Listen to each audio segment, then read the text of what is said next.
In today's video we are going to be looking at the Vimble 2 gimbal from Feiyutech.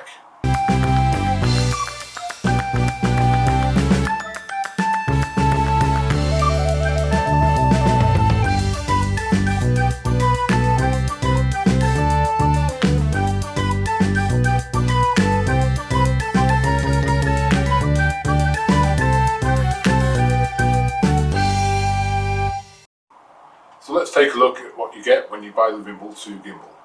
The gimbal comes in a semi-solid case that protects the gimbal during transportation. When we open the case, we see the gimbal itself, but we will take a closer look at that in a moment. Also in the case are two boxes. The large one contains a small tripod that screws into the base of the gimbal, allowing you to place it onto a flat surface to assist you in balancing the gimbal. It can also help in holding the gimbal in place while filming hands-free. The smaller box contains a wrist strap that, when fitted to the gimbal, will prevent you from dropping it when in use. In the lid of the case is a zip-up pouch, and if we take a look in there, we will see a quick start guide written in both Chinese and English, and a warranty card to fill in and return to cover your gimbal in case of a fault. Let's take a closer look at the gimbal. When you look at the base, you will see the threaded hole for the tripod, so let's go ahead and fit that.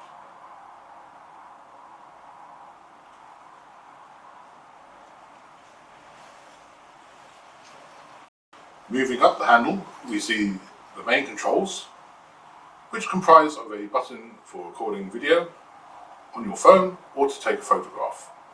The power mode switch is used to turn on the gimbal and set the mode you want to use, but we'll go into that in a bit more detail later on.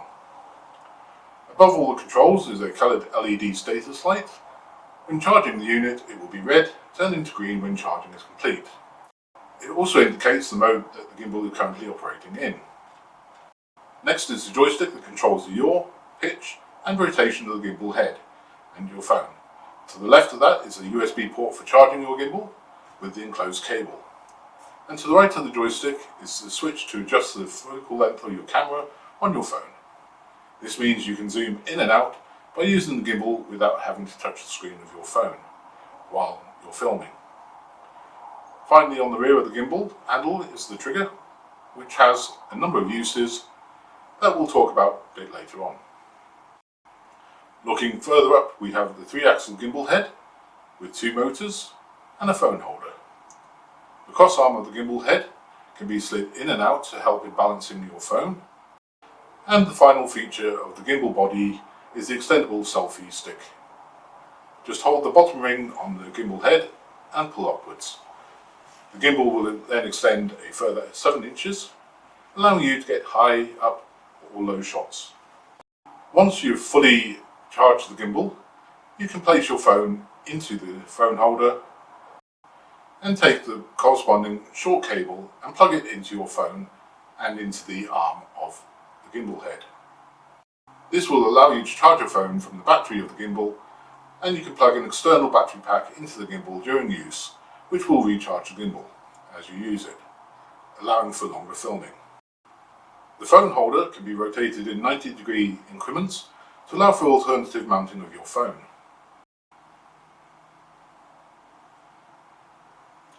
The next step is to balance your phone. Simply keeping the gimbal powered down, let the gimbal hang freely and observe how the phone hangs.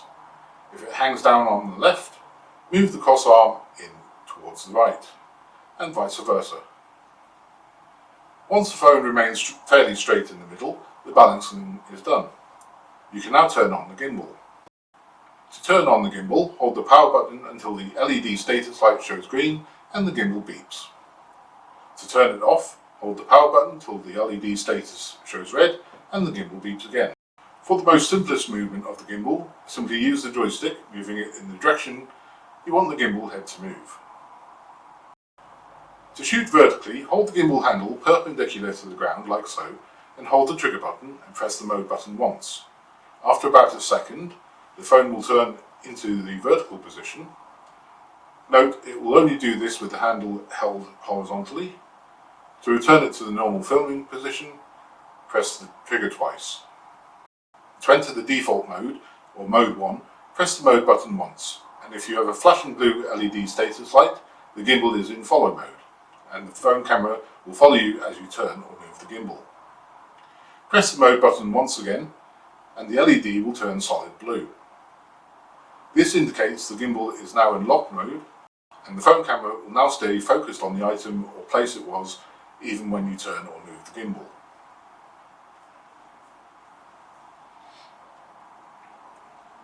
Pressing the mode button twice in quick succession will put the gimbal into follow mode. In this mode, the gimbal will follow your direction, but instead of panning left and right, when the joystick is used, the phone will be tilted 30 degrees either way.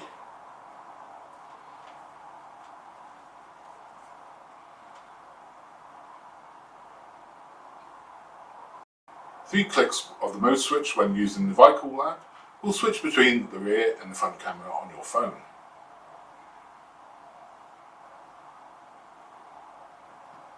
Four clicks will bring you into the motion control mode, where the gimbal can be set to move in a set way in order to film a hyperlapse video. Finally, 5 clicks puts you into the initiation mode, where you can reinitialize the gimbal by placing it on a flat surface. And then press the mode switch one more time to bring it into mode 1. In addition to the mode switch, there is also the trigger on the back of the handle. Pressing and holding it will lock the gimbal in place, and pressing it twice in quick succession will reset the gimbal into mode 1.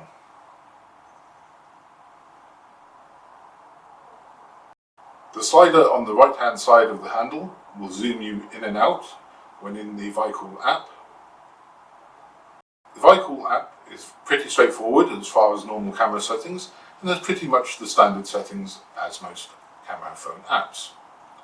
So I won't go in too much detail on those, but there are a couple of features in the app that I will go into a bit more detail on. When you open the Feiyutech app and connect to the gimbal via Bluetooth, on the right hand side of the screen you will see 4 icons. Starting at the top is the icon that shows you what mode you're currently in and whether the gimbal is locked or freely moving. The next icon is 2 X's, and if you touch that icon, an option will appear on the screen to turn on the phone's light, which can come in handy for filming in low light situations. And again, just press the icon again and select the 2 X's to turn it off. Below that is a camera icon that switches between the front and rear camera on your phone. The next icon down, if you touch it, will bring up 2 options on your phone screen: object tracking or face tracking. Object tracking allows you to draw a square around an object in the filming area, and the gimbal will keep the camera focused on that object, regardless of where or how you move the gimbal. The other option is face tracking, where the screen will highlight faces in your picture.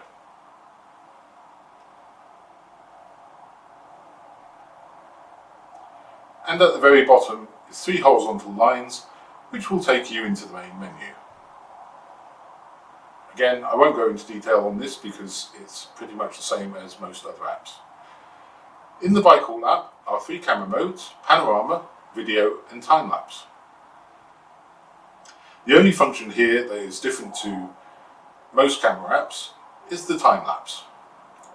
And to set that up, select it from the on-screen menu and then enter motion control mode by clicking the mode button 4 times. Turn the gimbal manually to the position you want to start from and press the mode switch once. Turn the gimbal manually to the position you want to end at and press the mode switch once again. The gimbal will return to the start position and then press and hold the shutter switch, and the time lapse will start. So that's the more unique features of the Feiyutech app and an overview of the gimbal. The gimbal, although a plastic build, feels pretty robust and handles really well. When operating it, and for its cost, it's a very reliable gimbal and easy to use. At around £99, it's definitely a must-have accessory and a handy tool to have in your vlogging arsenal. I hope you've enjoyed this video, and if you have, please like and subscribe, and I'll see you in the next video.